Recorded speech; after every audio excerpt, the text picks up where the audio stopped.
What's up, everybody? TGIF, motherfuckers.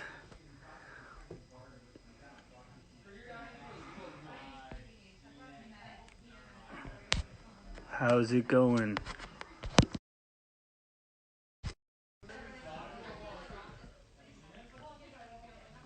How we doing today? Happy Friday. Welcome to the Age of Quarantine. We are going live with Boy Harsher in just a moment. Cheers to everybody out there. Thanks to everyone who's been donating to Kickstarter. I hope everybody's safe, healthy, and cool. I hope everybody's buying some fucking music on Bandcamp today. Amazing shows of solidarity with all artists all over the place. I definitely bought some good music today. Some stuff by Swevin. Some stuff by the new Oranzi Pazuzu. Some stuff by Syntheside. The new Static Bloom record. Remixed. And here we're being joined by Jay and Gus. Connecting now.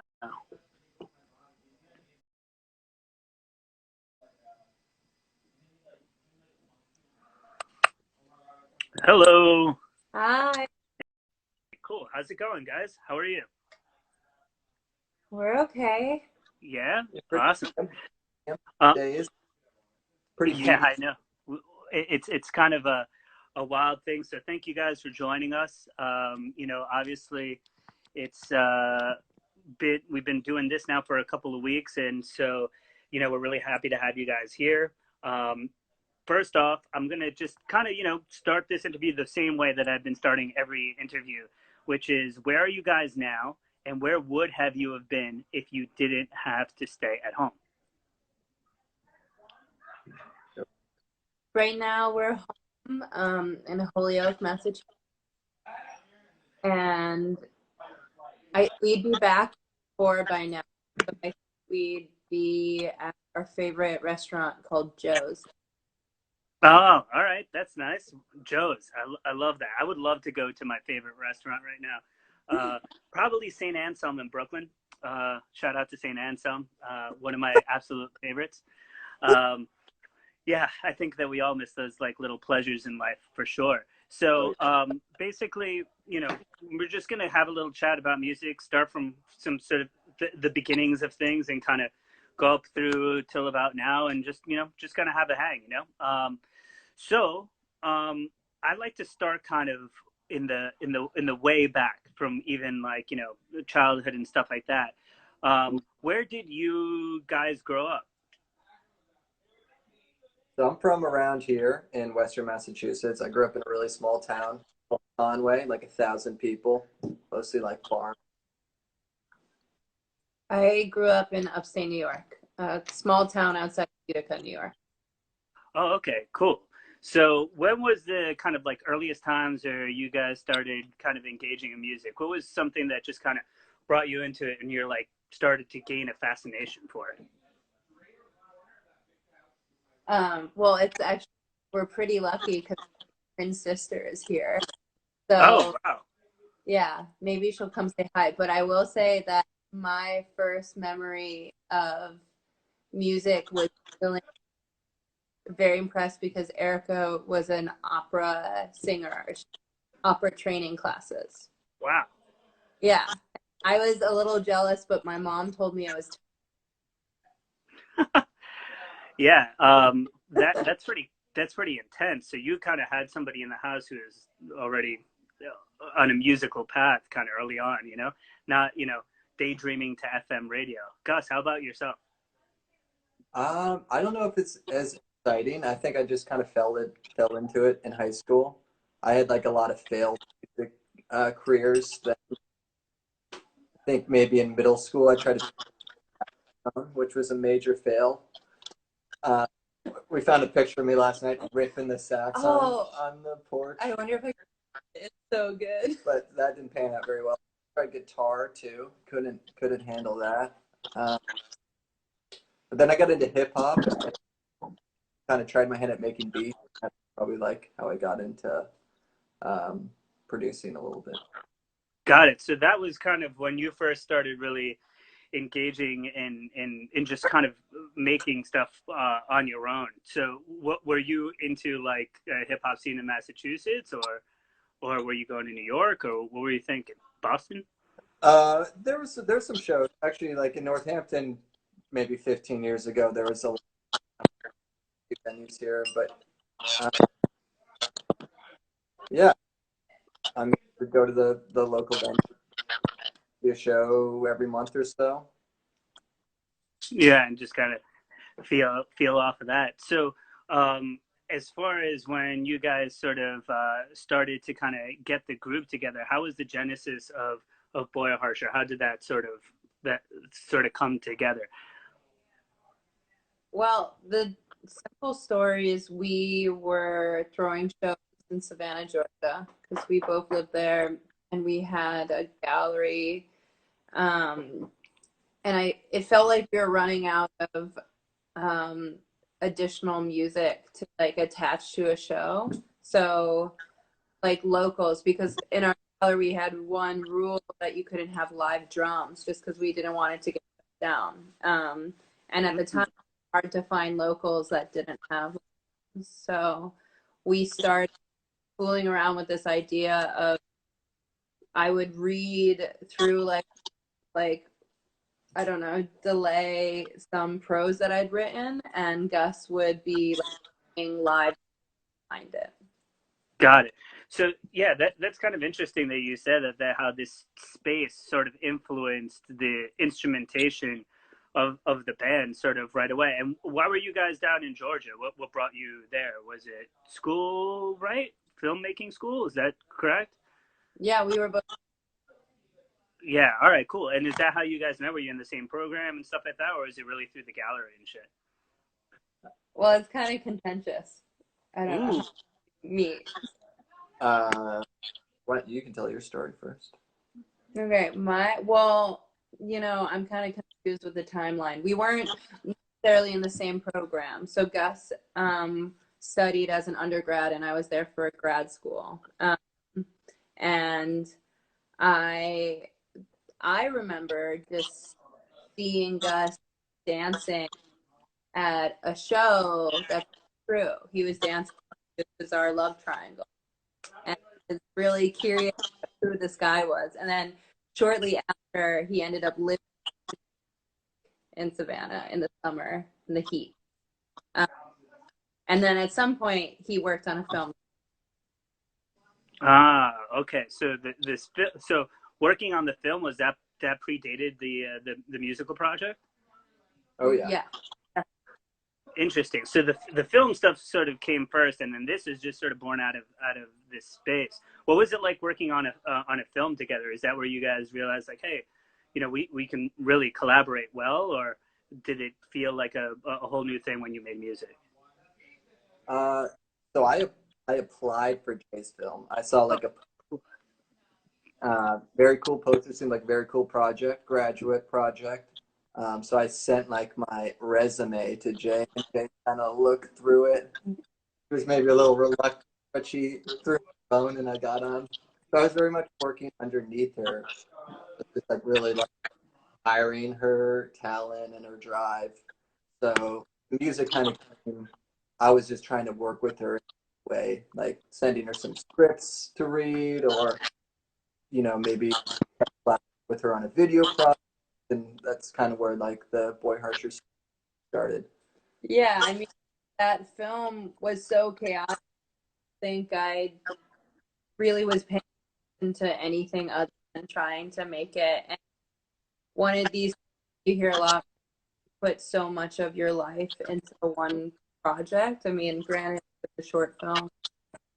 And then it felt like nothing happened. So it was like, I wrote it and then produced it, gave everything, and I really believed in it, but it didn't do anything, not necessarily supposed to. But afterwards, I was seeking some actual project to feel fulfilled, and I knew he was putting up. So I offered to help because he doesn't seem that organized. And so I just came in like bossy baby and try to organize noise shows in Georgia.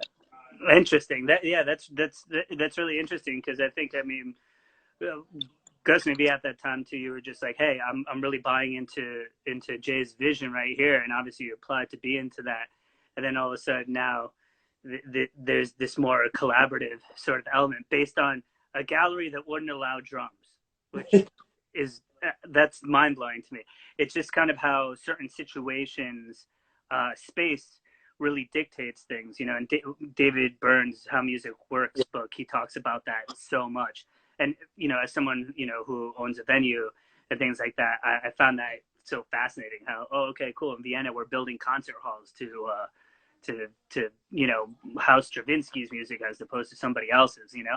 Obviously we're not really thinking about that so much in New York and stuff, but it had this influence on you guys to not look for anything more. We're just going to do it ourselves. Yeah.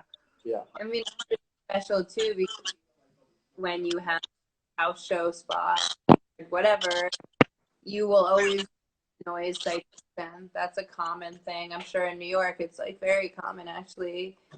But we were lucky we never did until our last show. But our last show was for like the most intense, loud one. I just remember like threw a lit candle against the wall and glass and it broke. And that was the only time cops came, and it was the last intentionally. So that was like a special, funny bookmark. Just end it with a bang. So as far as the, you know, the project sort of developing and doing stuff like that, so was a lot of this prose that you were kind of working with, was that already like pre-written, and how did it start kind of gelling into you singing more and kind of, you know, things sort of coalescing into more of you know, a sound that we can sort of say is more the Boy Harsher sound of now? How did it kind of build up from that? Yeah, and while I was in Savannah, I was writing a lot. I think it was the first time in my life that I was very far from home and channel a lot of my feelings of isolation and desire, discovery written. And but then when I started reading it I was so scared.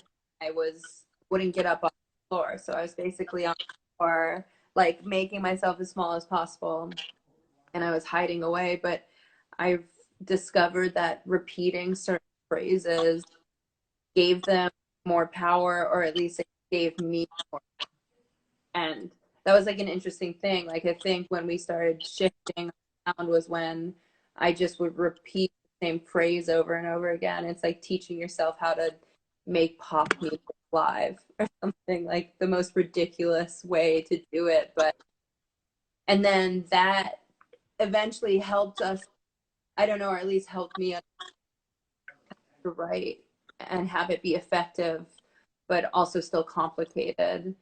And it also helped when Gus said, you know, you have to stand up. You can no longer just be on the. I think that that's kind of funny because of, you know, I've only seen Boy Harsher. I think the first time I saw you guys is, and maybe Nothing Changes, or it could have been at Saint Vitus as well. But it just, like, you come across like this powerful singer, you know, like vibe, like full voice and stuff. So imagine you shrinking down is kind of a hard, like a hard visual to kind of think about, you know.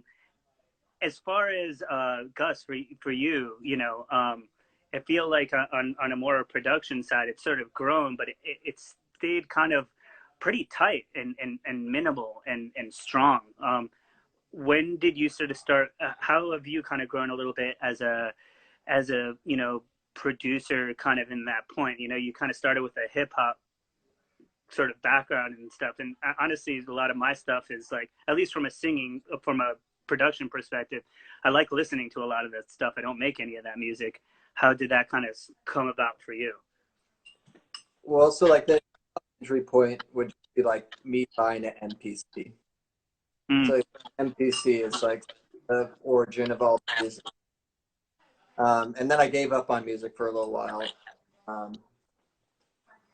But anyways, yeah, trying to keep the music cohesive. I think it's always just been about restricting the amount of instruments we use or the we use as much.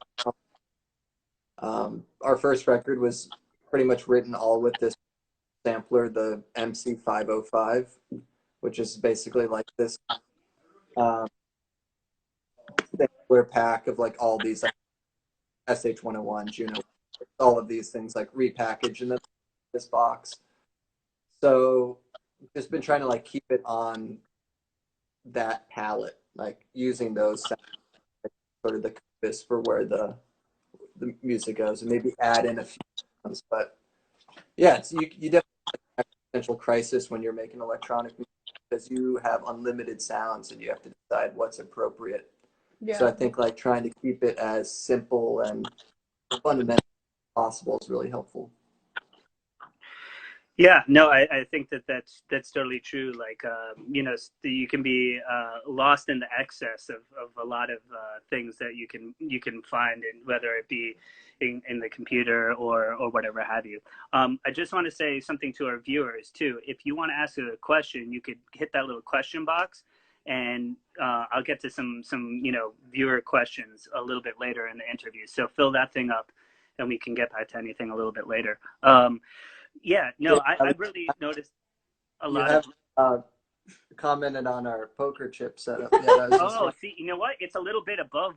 It's a little bit below grade, and now I didn't know we were all in. That is something. So let's talk about the poker setup. Is that what's getting you guys through the quarantine? Are we having some big Texas Hold'em nights? It's been blackjack. I love blackjack, man. It's literally great. So I live in New Jersey now, and I like going to Atlantic City to play blackjack because everybody's so happy. They just want to be at the house. You meet mad people. You're drinking, and I just love playing like $15 hands of blackjack and just ruling the fucking the town. That's like my favorite fucking thing to do. Yeah, it's fun. It's a desperate game, but there's feels like there's a silver lining to it sometimes.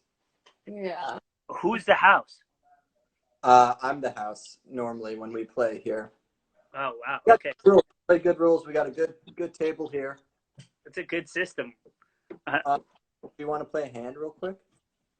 Yeah, sure. Let's go. This will be a trial run. Can you see this all right? That's a two of hearts, yeah? Or spades? Got it. That'll be you. That's bullshit, by the way. Oh, that's terrible. Yeah, what this is rigged. Okay, I'm going to hit. See, I'm putting my finger down. Yep, perfect. Fuck, that's bullshit, too. So, what I got? 9, hit again. 15. 15, I'll stand. 8. 19. Oh, man, crushed me with that. House takes it. House takes it. Classic. So we've been doing a little bit of that. That's good. I like that. I felt like this is the most interactive interview that we've had going, and I feel that. All right, we'll try a couple more in a little bit. Yeah, definitely. Okay, so I feel like if we're doing that, and you won, I don't know. You should get something, or I should get something, right? Like if I win big, I don't really know. You know? Yeah. Flip the script. Yeah. Ask some questions. Yeah, maybe. I don't know. We were at your show at Saint Vitus, in January. Oh my God. Yeah. One of the things that I thought about is we didn't really even talk that much that night. I was kind of running around. So for people watching, I am an artist called Confines, and I played with the very amazing Contravoid. Shout out to Cam. And you guys came down from Massachusetts. I was like, oh, hey, what's up, guys? You guys have done a lot of touring with Contravoid, right? Yeah. Yeah, Cam is a special friend. And just for the record, that is in the running for the best night of 2020. It might end up being the best night of 2020. Yeah, I'm like, which one of like the 10 shows that I went to in 2020 is really, it's like that, Blood Incantation, there's like a couple others in there. I think about that a lot too. I'm like, man, that might be show of the year. I don't know. Could be. Yeah, it was great. Dan was amazing. Everyone. Absolutely. Speaking of Cam, didn't you guys work with him on some upcoming like music videos or film projects? Is that correct? Didn't like after that, did you go up there, or did I like give something away? It's okay. Maybe we'll keep it mysterious. But yeah, Cam did come visit, and we made something with Cam for Cam. Got it. That's all that we need to say. That's all that we need to say. We can, there's nothing else. He just went to Massachusetts. Gus and Jay went to the show. We can all infer from there. Okay. Cam did go to Joe's, which was good. Again, returning to Joe's, our favorite restaurant. Beautiful. That's good. Cheers to Joe's.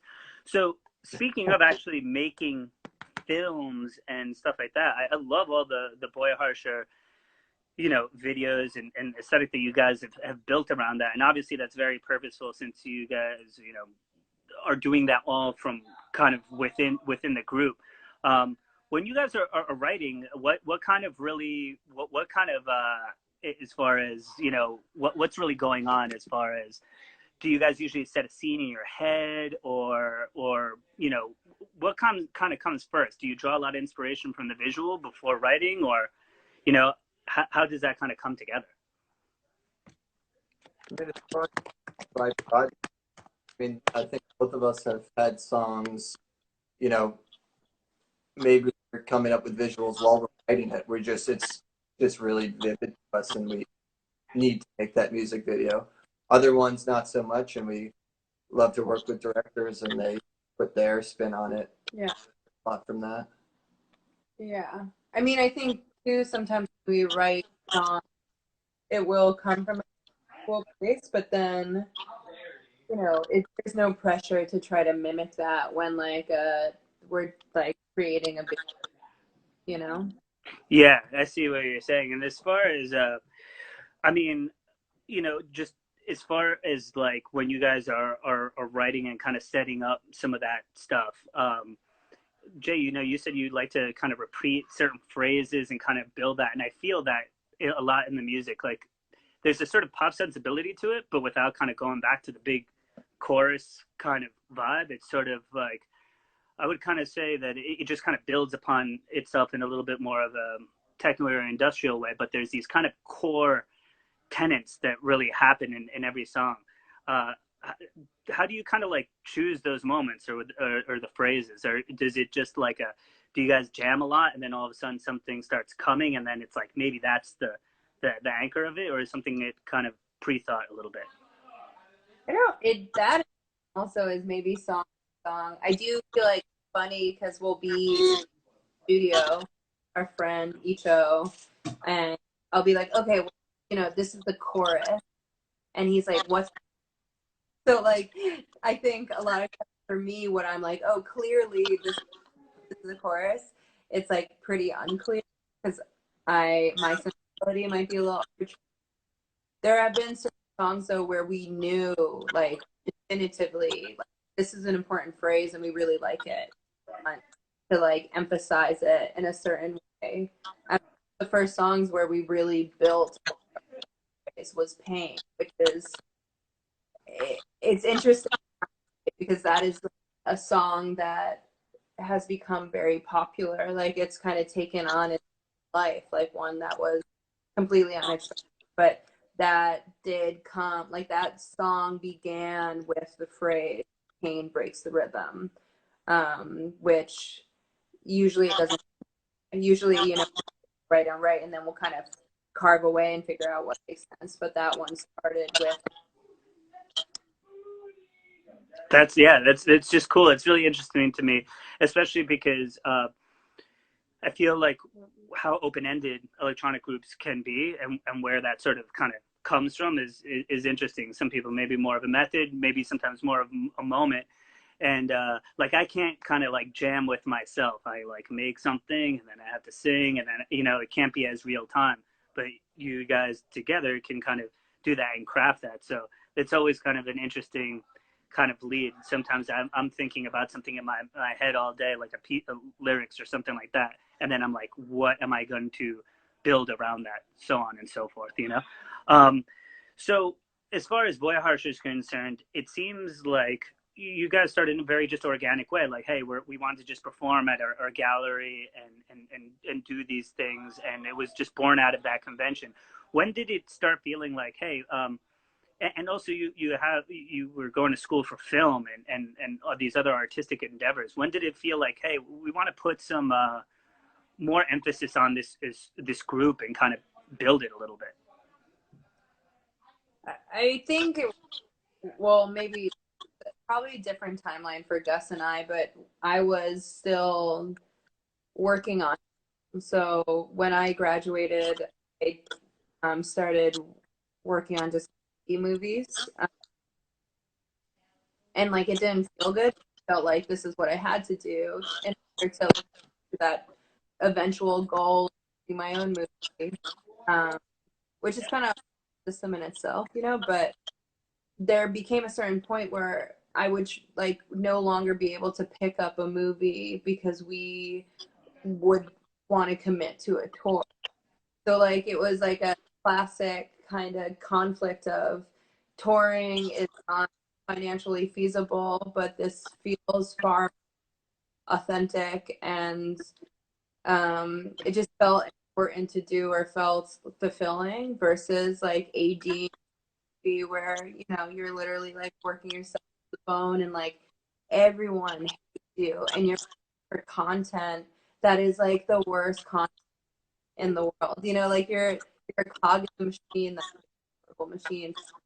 I think the final movie I worked on, which was in 2017, was when I really decided, okay, I'm gonna figure out how to play Hersher work. Right? But Yeah. maybe different for you. Yeah, I mean, we were not until maybe 6 months before is when we really went all in. Yeah, like how you picked up the chips. Yeah, I saw that move. Or there. I have a discerning eye too, Gus. I watched. I saw. But no, it's like a real question. Just like there was this moment when Jay was working and I was like working part-time at like an art store and just working on music all the time, and Jay had like this career going, and it was this really weird dynamic. Like I wanted to focus on the band, but I didn't want to like pull Jay back from what could be like the amazing movie career. I'm sure bands have this problem all the time. Like Sure. you don't want to be controlling over this person, but you're trying to encourage that person to like, hey, we can really do this. So yeah, it was awkward for a long time. Yeah, movies mean like I would leave our idyllic home for 2 to 3 months at a time, and everything would pause. It's not like, yeah, I felt like I kept on interrupting life with this, like I had to decide what life I wanted.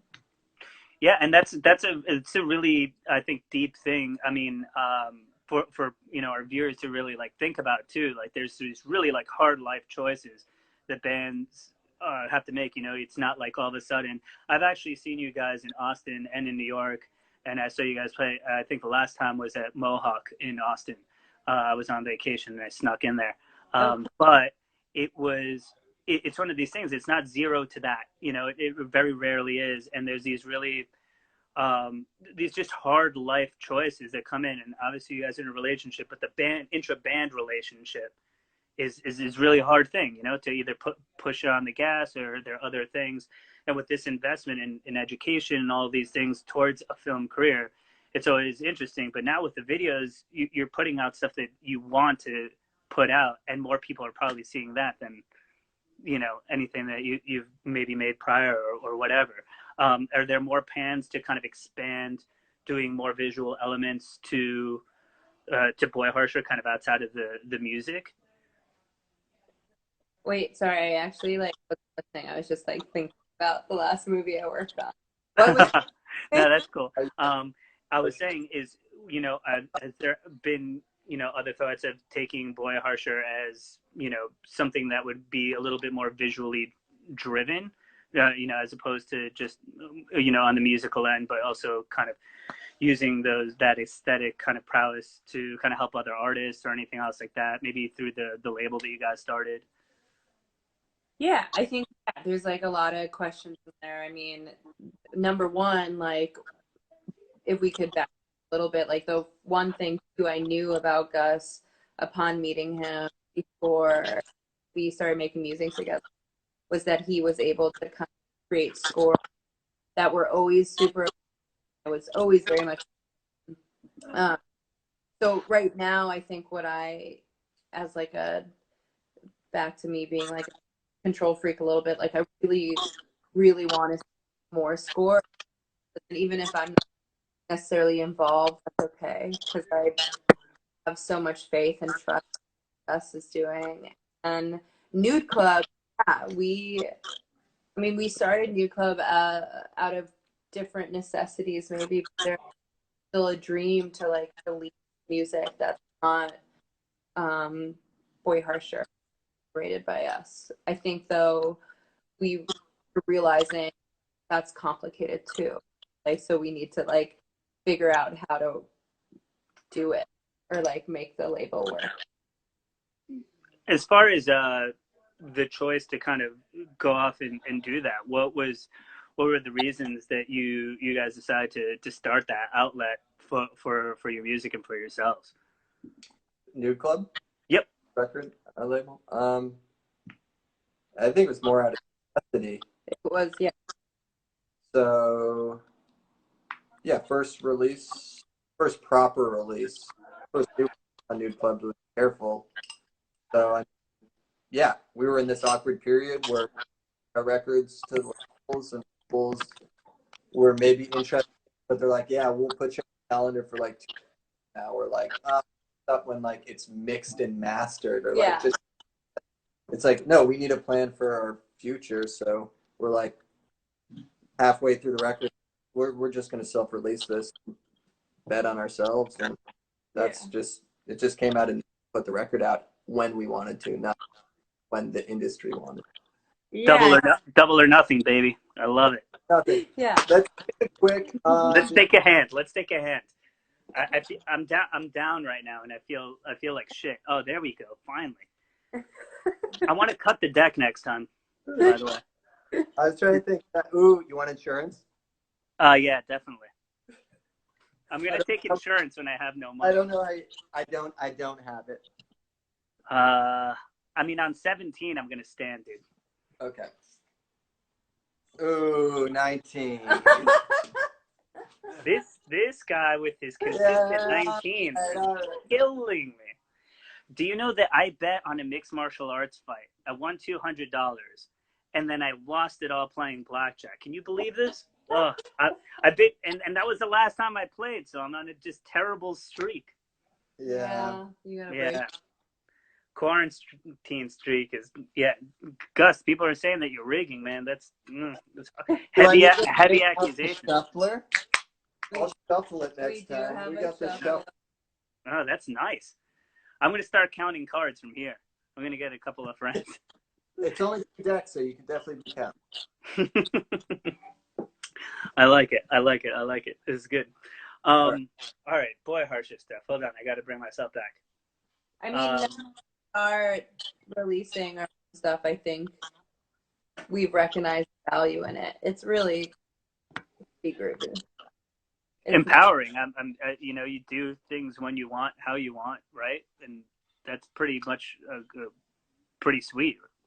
I mean, we work a lot, so I think that's okay because maybe we're both workaholics, but yeah, you have control. Like control, you should self. Yeah, for sure. I'm kind of curious as to the live evolution a little bit more. I want to kind of dig in there. So let's start from when Jay started standing up. So Jay stands up. Big moment. The stand. Okay.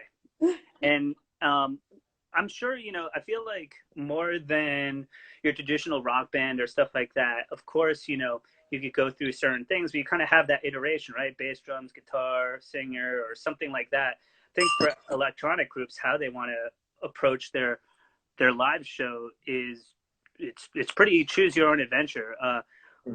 How did you guys really start to develop the live show, and how did you wanted it to come across from like an instrumentation point of view? Jay, obviously you've been singing, but Gus, for yourself, like what do we bring into the show? Is it just the MPC? How did that kind of evolve? I mean, we would tour with speakers and a sub. Yeah, we bring our own PA. Yeah. Too. I think that's huge, right? Because you're at the mercy of whatever anyone's got. Yeah, definitely. And we were playing a lot of like living rooms, so. I mean, still to this day, it's like we still bring like a set of QSIs. Yeah.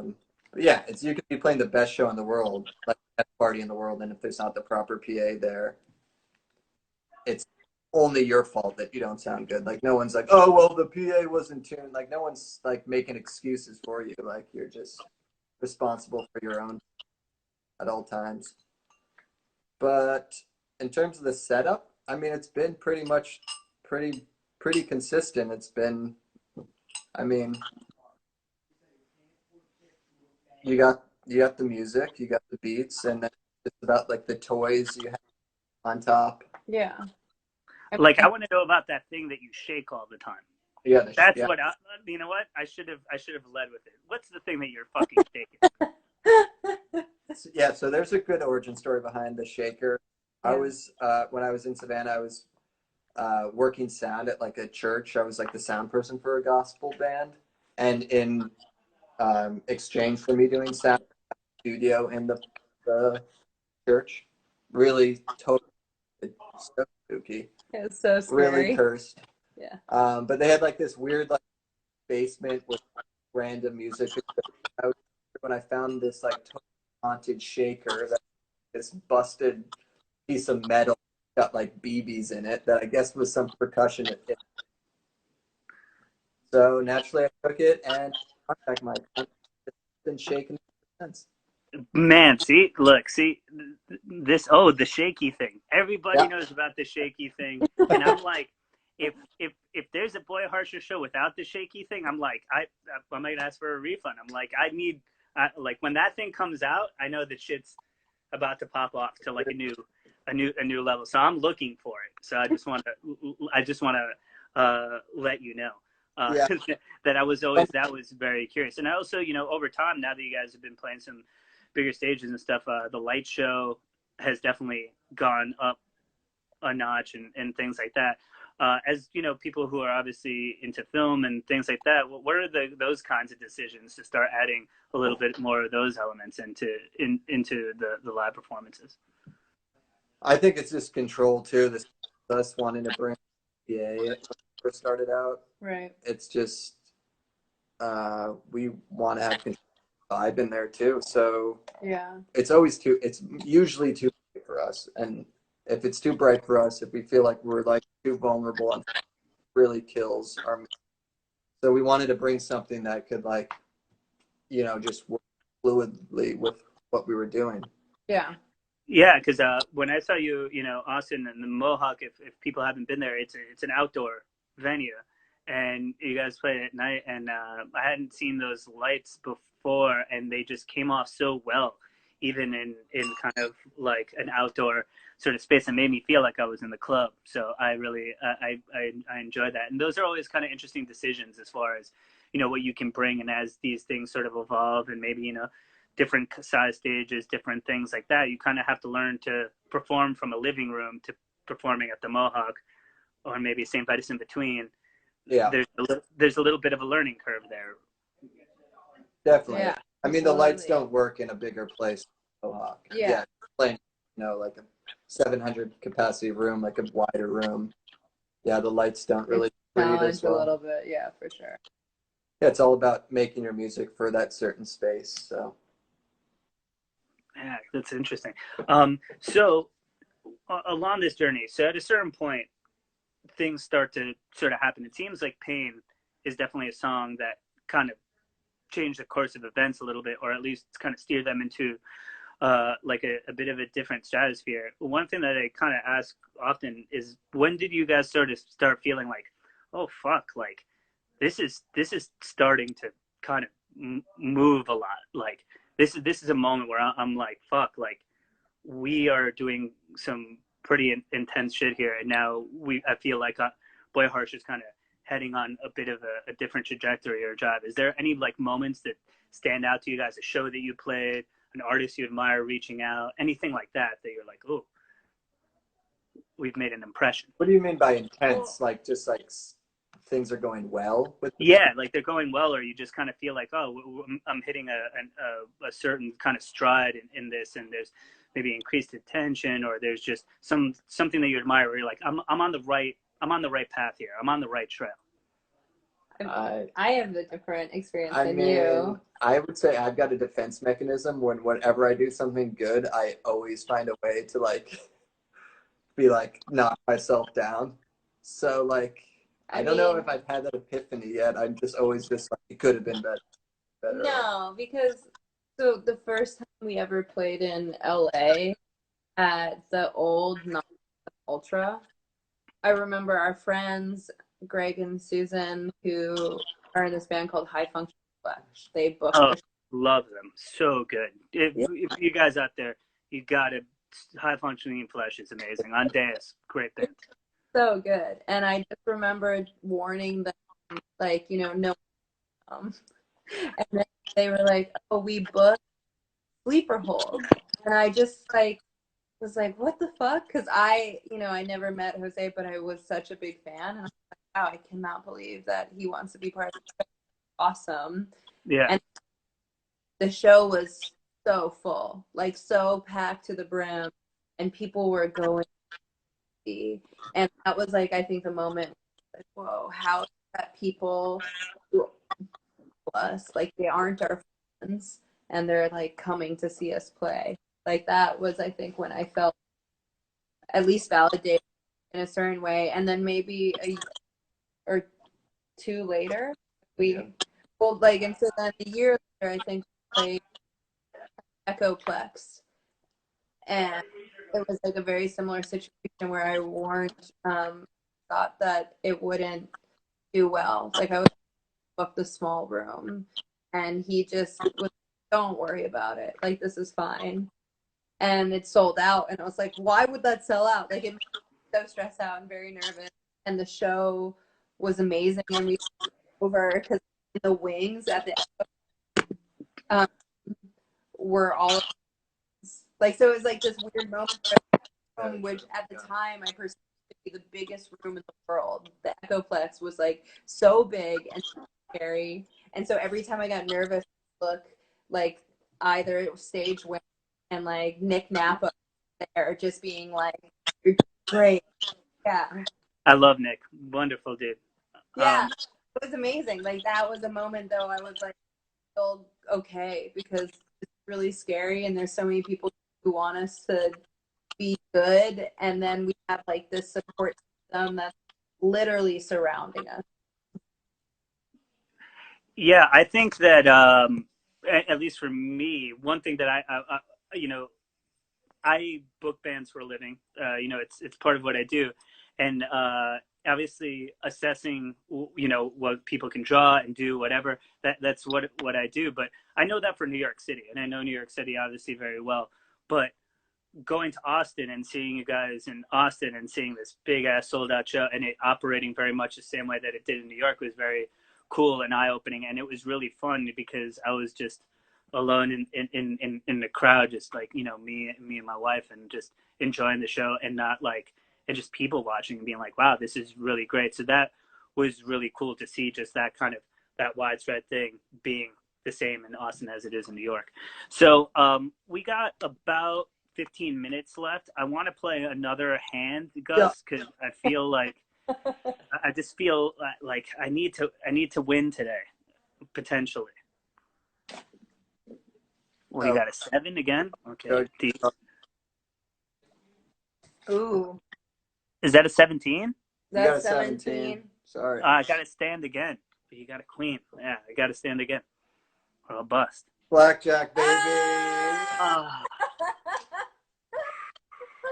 All right, one more. I swear this. crushing. Just shuffle them. All right, one more. I can't wait to re-challenge you in the basement of Saint Vitus when we do this again. Well, the problem. Oh, sorry, I'm not doing good. The problem is house always wins, but usually not this much. No, not at all. So that's 15. Yeah, I'm gonna have to hit because you're right about that. 22. Ooh. Maron. Oh. Dying. I'm losing like I did after spoiling all my winnings at the blackjack table after the mixed martial arts fight. You know, This is bad it's luck. okay. I'll take the L for the interview. I'll take the L. It's fine. You still got 15 So, minutes. Tap this thing off with a couple more hands. yeah, definitely. So I want to get into some of the fan questions. We got a bunch of stuff kind of rolled in here. So let's go to the videotape. Okay, this one's a good one. What mic does Gus use on stage for those voice effects? From Bristane Dior. So my really low pitch. Yeah, I think that's the one that they're referring to. So that's something. It's just a CB mic that's running into TC electronic half rack, just with the pitch down, 12 steps, and then some reverb on it. But it's all about that CB mic. We've been playing around with CB mics a lot. We really like that push to talk function, but we're just trying to find something that's a little bit more crisp. Yeah. Haven't done- I'm like, all right, cool. Uh-huh.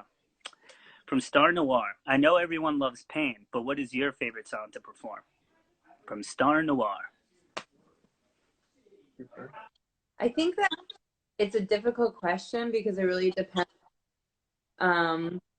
The last tour we did definitely would really get excited whenever we were going into Come Closer relations, because I feel like it's such a, I don't know, like I have to channel like a lot of anger for those songs, and I think it's always really matched by the audience. Like we're both bringing this like extreme energy. We're like, you know it's good when people are losing the same way you're losing on stage. And then a couple times randomly we've thrown in Jerry or Real, which I think are relatively slower songs, and they're delicate, but if like we are able to nail it and really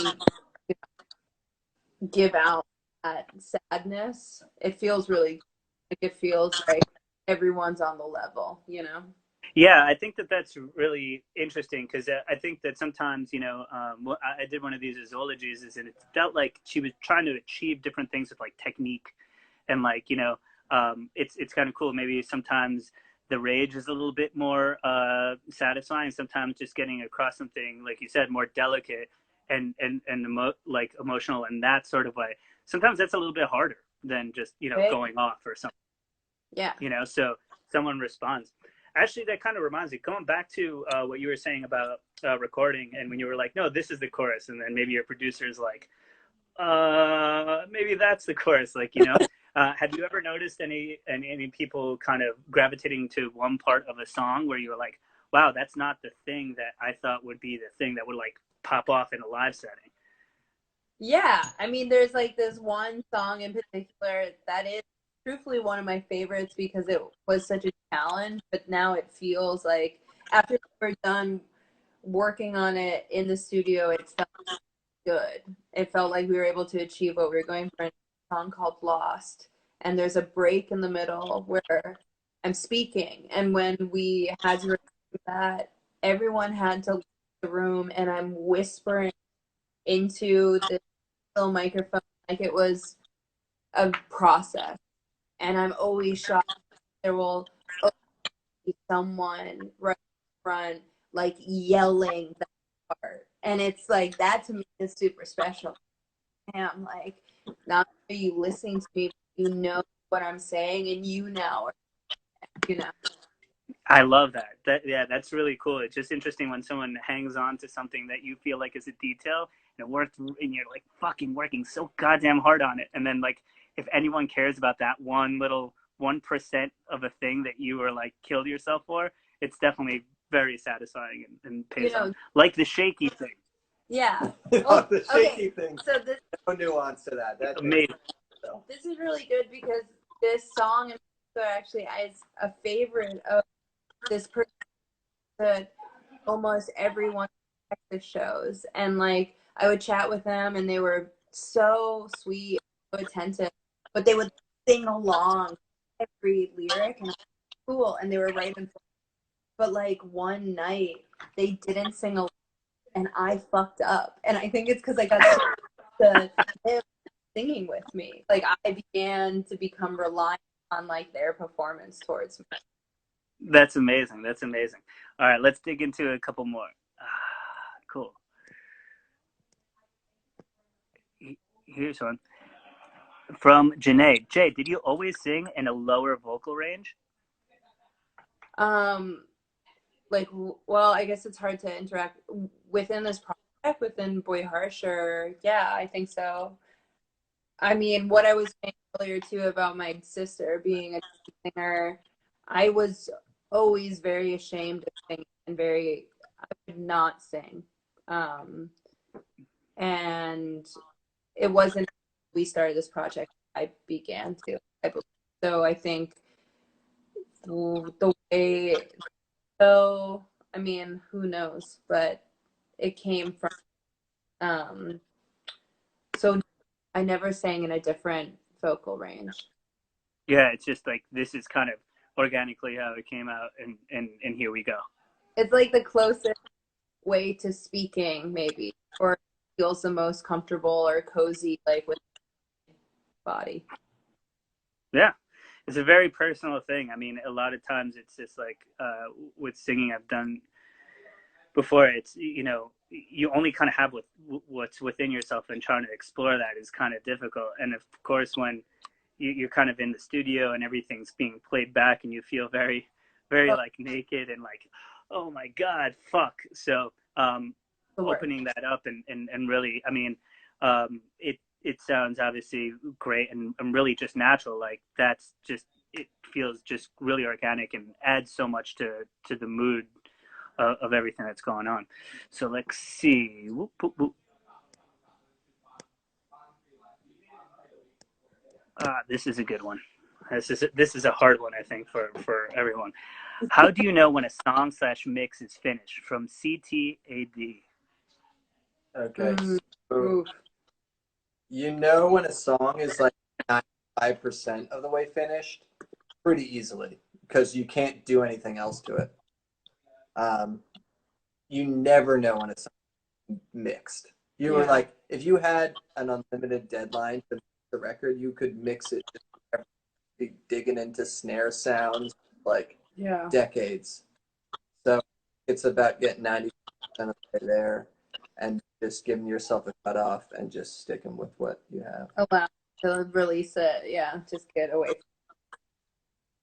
Yeah, it's hard being done, right? And like, you know, is there ever anything that you wish you could take back, or are you just kind of comfortable with like, hey, we had to kind of put that out and then move on from it?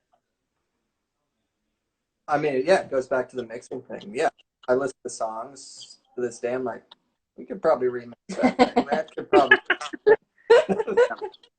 But you're just gonna have endless releases of just the second remaster, the third, like minor tweaks. Yeah, it'll be like the Black Album on Laserdisc, 12th edition. I like it. All right, cool. Let's go. Let's keep digging in. Keep them coming, guys. These are good.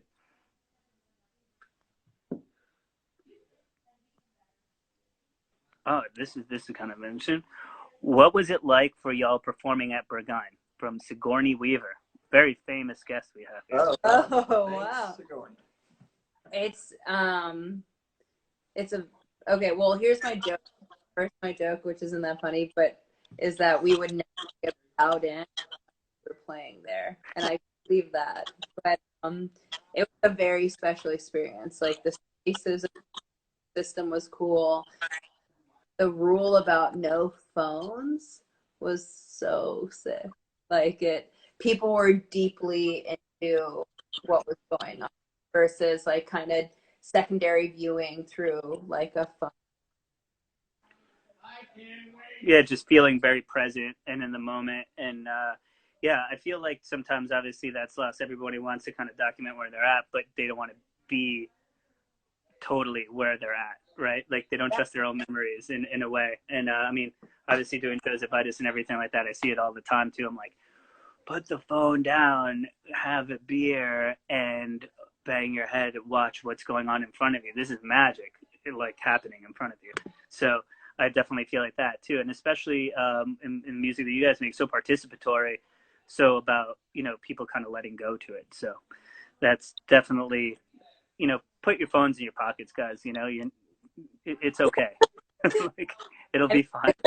You could tell your friends you were there later. Amazing when you are able to like look out into the crowd and people are engaged. Like, I mean, I will say not to knock any other crowd, but like LA is so good about just being like super present. Every time we play there, I feel like I'm always having such intense like eye contact or just like I feel like I'm within the party that everyone's having, and that's always really fun. So great scene out in LA for sure. Here we got this one's a good one. If you all could score any movie, what would it be? From DJ Jazzy Top. Thanks, Jazzy Top. yeah. I've given this one a lot of thought. And if they remake The Stand, the Stephen King movie, The Stand, I would love to be a part of it. Oh, wow.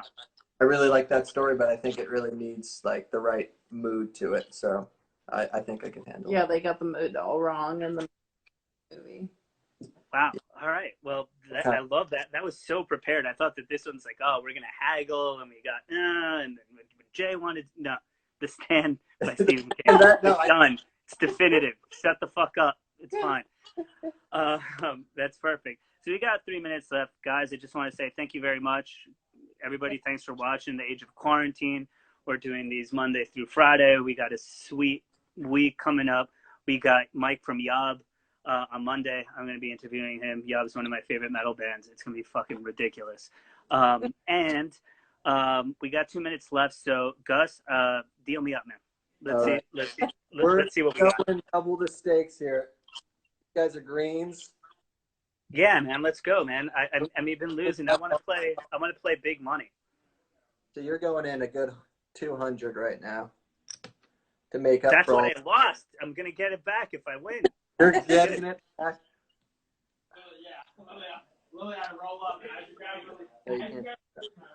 Oh, a 3? Well, could be worse. Oh, okay. All right. Hit 19. 19. I'm staying on 19, man. 13. You get an 8. I'm losing. Woo! I'm back, baby.